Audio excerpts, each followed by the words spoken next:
Hello, this is Angeline. You're listening to or watching the podcast Why You Do What You Do. The podcast that talks about human development and psychology to maybe help you figure out a little bit more about why you do what you do.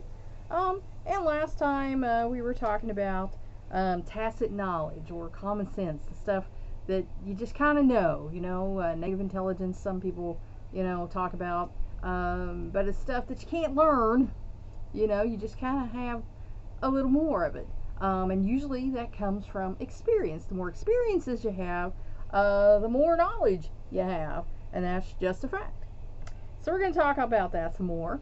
In hypothetical work-related situations, such as how best to angle for a promotion, with the choices of experts in the field and with accepted rules of thumb, tacit knowledge, measured in this way, seems to be unrelated to IQ and predicts job performance better than do psychometric tests. So, persons that can chart the angles, persons who are people who get along better with people, have a leg up on other people who don't.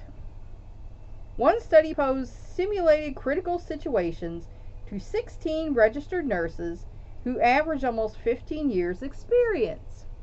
One task called for dressing a slightly infected wound on the forearm of a patient who had fallen from a motorbike and who showed signs of hypoglycemia, such as weakness, perspiring, trembling, and hunger, and a possible head trauma. So this is the scenario that they posed to these nurses. The nurses who dealt most successfully with the situation showed no greater explicit or consciously learned knowledge than those who did poorly. The difference was in their application of tacit knowledge, their willingness to use their feelings and intuitions in deciding how to act, and their organization of knowledge in a holistic, interactive way. So they didn't just use their book knowledge, they used their emotional knowledge on how best, to treat people. You probably would have said these people had a good bedside manner. Of course, tacit knowledge is not all that is needed to succeed, because you have to have the, intellectual knowledge as well. Other aspects of intelligence count. In studies of business managers, tests of tacit knowledge together with IQ and personality tests predicted virtually all of the variance in performance, as measured by such criteria as salary, years of management experience, and the company's success. So, if you hear managers or bosses or whoever talking about someone looking good on paper, that means that the education, the background, the experience that they have makes it look like they might be a good fit for their particular company. And that's not always the case, as I found out. So, but, that's a good place to start.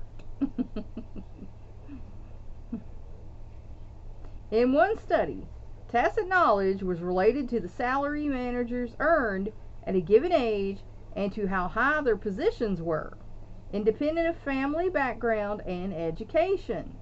So, their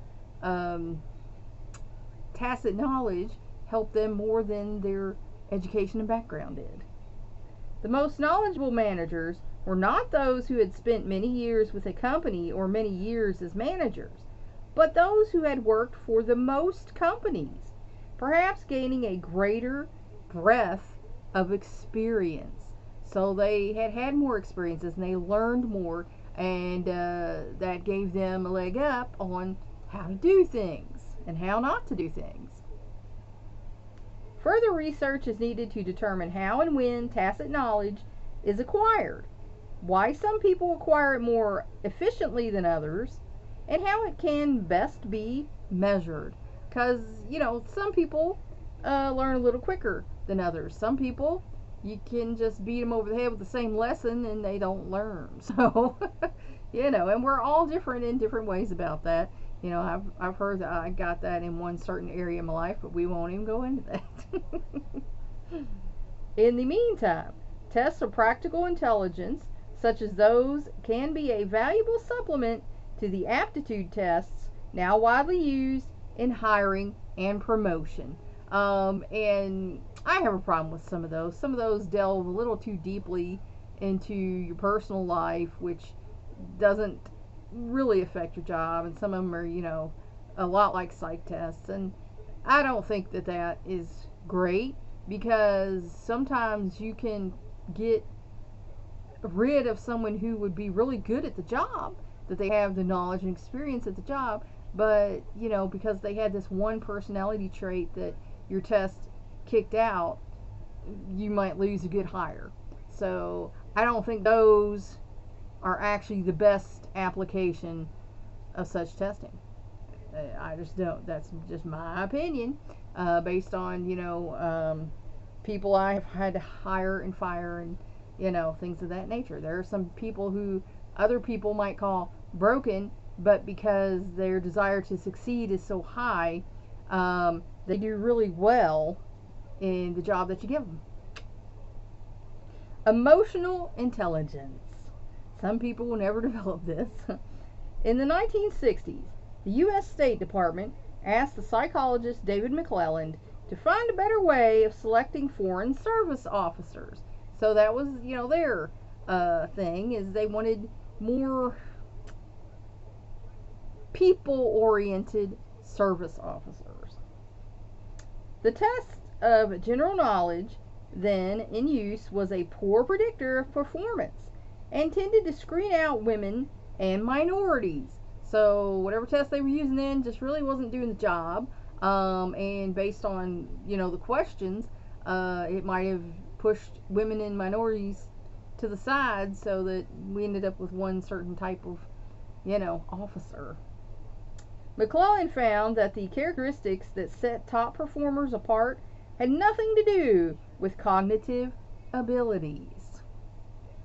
Most important were sensitivity to others, positive expectations of others, and speed in learning social networks.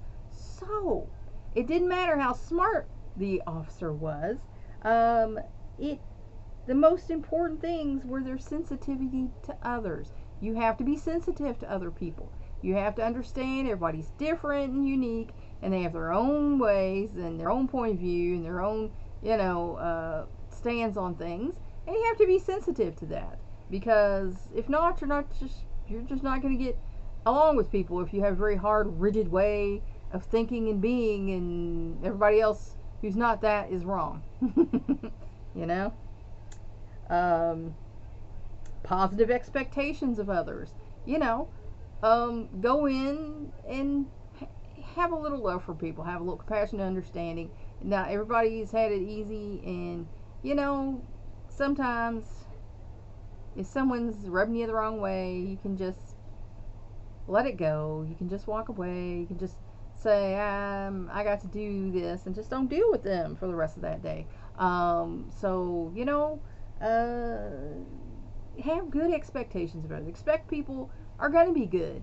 And some people say that's naive, because people have told me, and I'm naive way of looking at the world. But I choose that. Because I don't want to be a very negative person. I know some very negative people in my life, and I don't want to be that way, because to me that's a really sucky outlook, and I don't want to be unhappy all the time thinking the worst of everyone.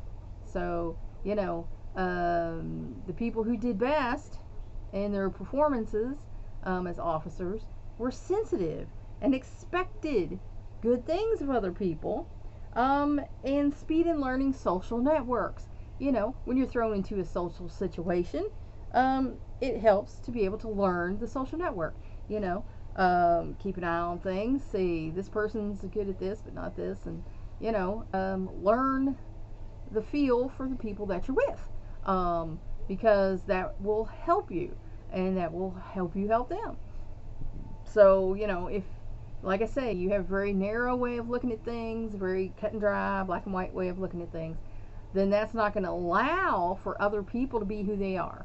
That's gonna make you want to make other people like you. And that's not gonna work for them. So, on the basis of these findings, McClellan devised a new selection process that proved a far better predictor of success than the old cognitive test, and eliminated the discrimination against women and minorities. So he did the study and he figured out, oh well, this is not working. These are the best, officers, and they have these traits. So we're going to switch the test and becoming, something more like this. The finding that emotions influence success is not new, nor does it apply only to adults. And I have seen this time and time again. I've worked with clients and seen people out in workplaces where they have a very negative emotional outlook. And then they wonder why they're having problems with coworkers, they're having problems with the bosses, they get fired from jobs. Gee, I wonder. I don't know what it could be. I guess it's just everybody else doesn't like you. Okay. But the people who do have good, happy attitudes usually end up being the managers and the bosses and owning places, and it's just the facts. If you have a very negative outlook and negative attitude, people aren't going to want to work with you because you're bringing the whole place down. However, it is in adult life, with its make or break challenges, that we can perhaps see most clearly the role of the emotions in influencing how effectively people use their minds. Because, like I say, if you're not thinking right, if you're thinking a very negative thoughts, that's going to mess you up. I mean, the other person is honestly not going to care that much about what you think about them. It's going to affect you more. It's going to upset you, raise your blood pressure, make you, angry. So really, when you're filling yourself with negative emotions, you're really only hurting yourself. In 1990, two psychologists, Peter Salovey and John Mayer, coined the term emotional intelligence, sometimes called EI. It refers to the ability to recognize and deal with one's own feelings and the feelings of others. And there are people I know that I've worked with, I've had students and clients who do not want to acknowledge they even have feelings. Everything else is put upon them. They're just reacting and, okay. Facts are, you have feelings and they come from somewhere. So it's best to learn, why am I having these feelings? How can I deal with these feelings? That's why I say, there's therapy out there. Don't be ashamed to go. The psychologist and science writer who popularized the concept, David Goleman, expanded it to include such qualities as optimism. Again, if you have optimism, then you have a positive outlook and you think, well, I think it's going to work out. I think it's going to be good. And, if it doesn't, we'll find another way to make this work, Optimism is a good thing, Your glass is half full. Conscientiousness. If you're paying attention to detail, taking care of yourself, doing your best to take care of others within reason, don't become a martyr and let people run all over you, then that's also a boost to your life. Motivation. You always hear the joke with the actors, what's your motivation? What's my motivation? But every day when you get up, there should be a motivation. What are you wanting to accomplish today? What is today all about? It should be a thing. Empathy. Again, you should be able to take yourself and put yourself in that person's shoes and think, well, if I was them, and you might not know much about them, but it could be this, that, or the other thing that causes them to think like this or whatever. You can empathize with people. You don't have to necessarily feel sorry for them, but you can understand that maybe their life hasn't been awesome and maybe this is why they're like this. And social competence. We all know people who are not socially competent.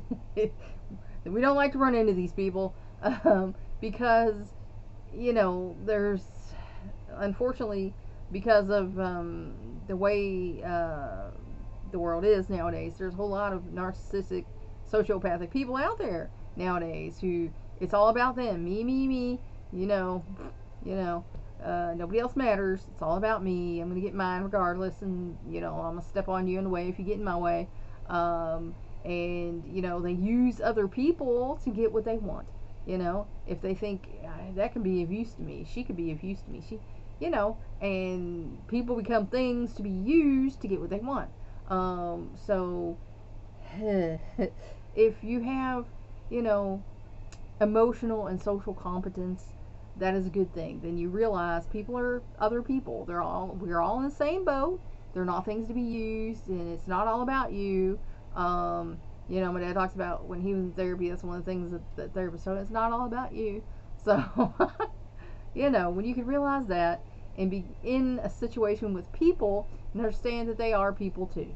They have their own way of being and doing, and it's not all about you. According to Goleman, these abilities may be more important to success on the job and elsewhere than is IQ. So, being emotionally intelligent and get along with other people might be more important than your IQ. Even though the IQ is important, if you can't get along with other people, that's a problem.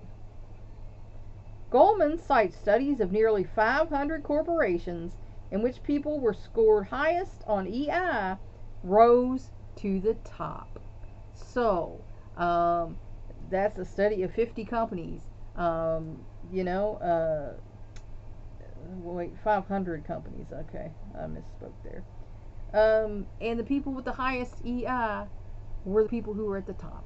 So, now certainly that's not always the case. There are famous cases of people who are jerks and narcissistic sociopaths who rose to the top just by sheer force, or money.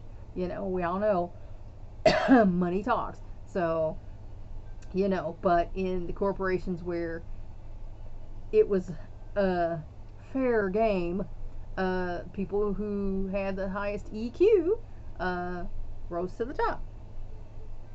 EI seems to underlie competencies that contribute to effective performances at work.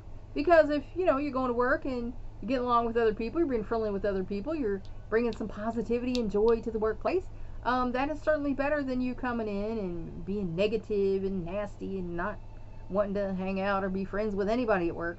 This is my work life, and then I have my home life. Then people are just gonna be like, yeah, okay, fine, whatever, and that's not gonna get you anywhere. These competencies, according to Goleman, fall under the heads of self-awareness, or emotional self-awareness, accurate self-assessment, and self-confidence. So, emotional self-awareness. You need to be aware of yourself and your emotions. Like I said, some people don't want to think about their emotions. They don't want to deal with that. But you have them, and they can make you do things. Accurate self-assessment. If you think you're perfect and nothing is wrong with you, and all other people are the problem and you're the perfect being, that is not an accurate self-assessment. You need to reassess. You need to understand what your strengths are, what your weaknesses are, and where you can improve. And self-confidence. It took me a long time to have any self-confidence because I was told what a no good, loser, dumb person I was. So I spent my 20s and into my 30s just having zero self-confidence. Thought I could do nothing. No matter what I did, it wouldn't be good enough. And so anytime the going got tough, I would just stop and say, no, I can't. And that's because I had zero self-confidence. And it took a person, a few people, actually a few good friends, to say, hey, you're good at this.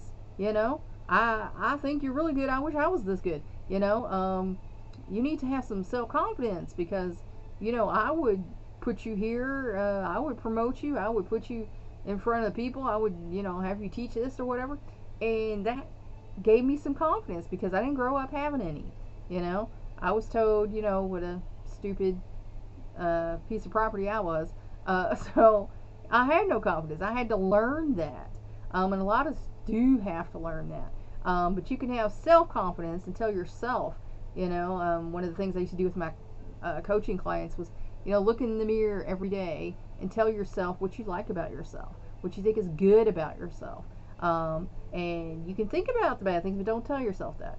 You can think about working on those, but, definitely tell yourself what you're good at and what you like about yourself.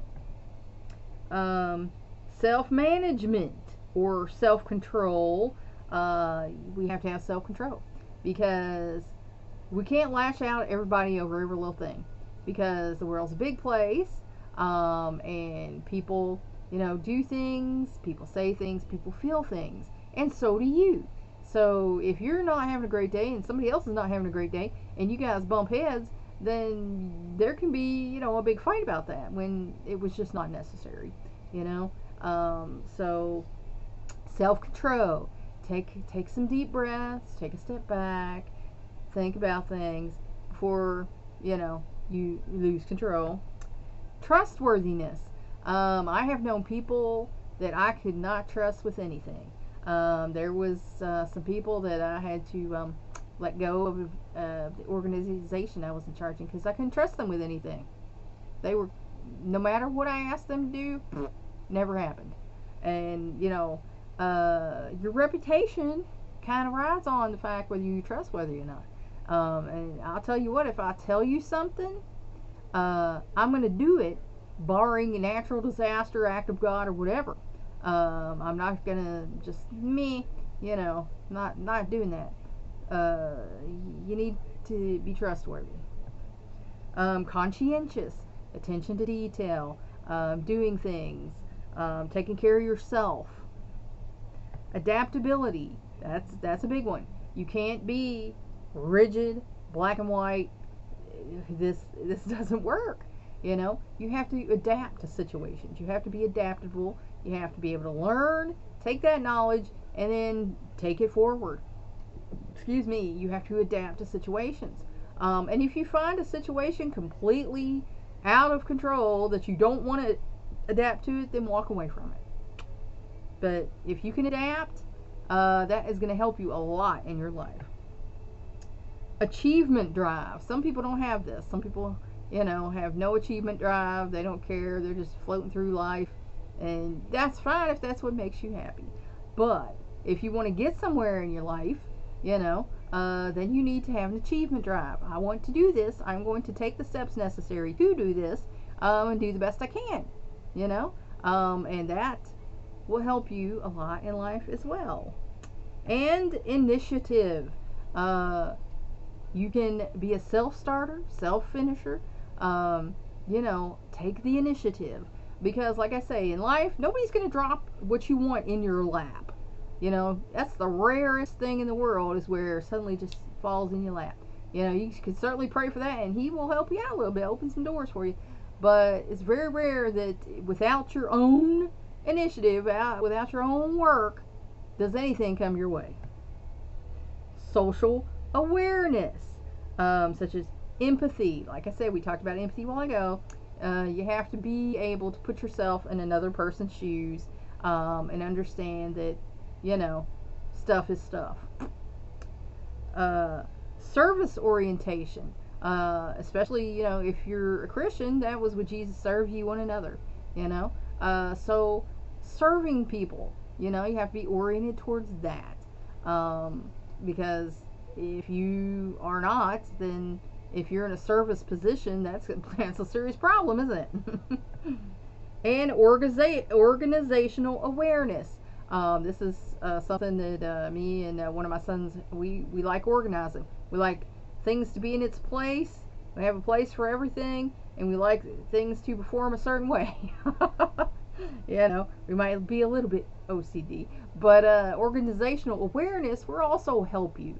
If you know how to do things, how to organize things by type, and prioritize, As I tell some of these people that I've worked with, um, they really want to schedule, but they can't make the schedule work. And then they're having a nervous breakdown because they can't make the schedule work. But here's the deal: life is full of variables. You really can't make a schedule work. You can try, but there's so many variables. You need to prioritize, and then that involves organizing tasks. What is the most important thing I'm doing today? What is the second? And you figure that out, and you organize your life that way. So that is an important skill in your adult life to have. And relationship management. People don't think about this. Relationship management. You have to manage your relationships, because if you're dumping all over the other person in your relationship all the time, guess what's going to happen? You're not going to have a relationship with that person after a certain point. It's just, they're just going to be like, all right, that's enough. I'm done. You have to be able to take care of your emotions, and to talk to them about taking care of their emotions. You cannot, like I say, take your problems out on everybody else, because people are just going to get sick of you doing this, and they're not going to want to deal with you. Developing others. Again, build other people up. Don't tear them down. That's an important thing. Is if you can say positive things. I said some positive things to my husband on text. He was kind of bummed out about having to be at work today, and so I said some nice things, and he got in a happier mood. Build other people up. Don't tear them down. The world is hard enough, and people have had to live with enough crap. Build them up.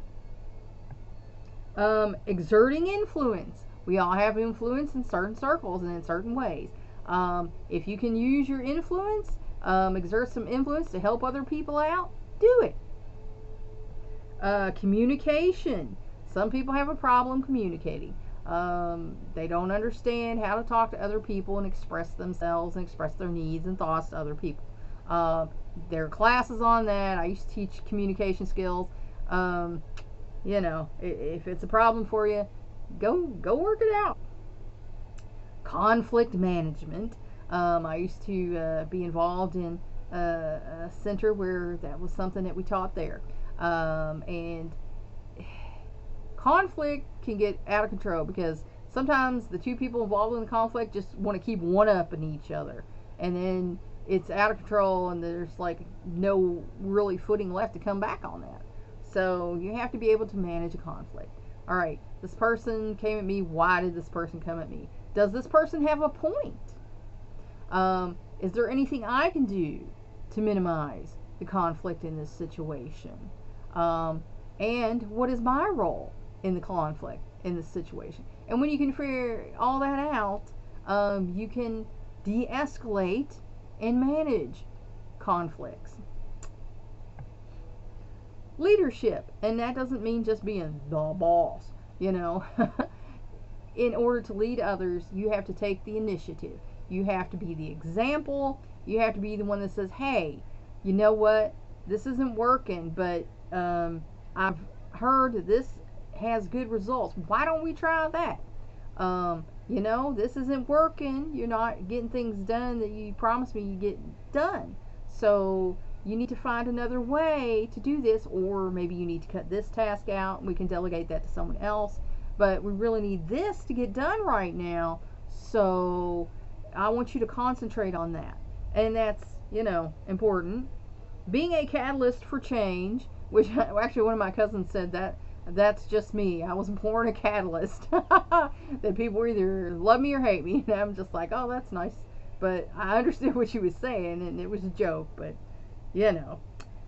building bonds. You have to be able to build a bond with other people. There has to be give and take. There has to be room, to joke. And if someone tells a joke you don't care for, you can tell them that. Say, oh, that's nasty. I don't like jokes like that. I don't want to hear that. And they'll usually laugh and say, oh, okay, I didn't mean anything by it, Teamwork and collaboration. Again, if you're going to be part of a team, the team has to work together. And, if there are problems there, then you need to get your team together and say, hey, we need to work together. We're in this project together. We need this to work. So what are the problems? What is not happening here? And collaboration, you have to be able to work with other people. If it's all about you 24/7 and the way you want things to be and the way you want to do things, and you ain't worried about, what else is going on, then you're not really collaborating with others, are you?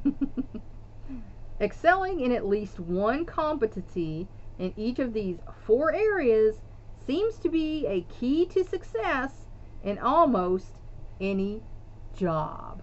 So, you need to have emotional intelligence to succeed at work, at life, and in relationships. So, if that's an area you feel like you might fall short in, and a lot of people who grew up in homes that were, controlling or neglecting or rejecting or even abusive, did not get the necessary social skills because they were living with people who were antisocial. So, there's no shame in going, to therapy to find out how to have emotional intelligence, because sometimes people like this, they're still in flight or fight mode. They're still in survival mode, and they don't think about how other people think or feel. And they really don't care because they're still in that mode. So, if that's a situation where you find yourself, like I said, there's no shame in going and talking to somebody and getting your stuff hashed out so you can be, a better person to yourself and other people. All right. Well, that's where I'm going to leave you today. I hope that helped you figure out maybe a little bit more about why you do what you do. Please like and share this educational program so we can spread it around the world. If you want to help me out, subscribe to my YouTube channel. If you want to help me out even more, go to my Patreon page and become a patron. That's all for now. Until next time.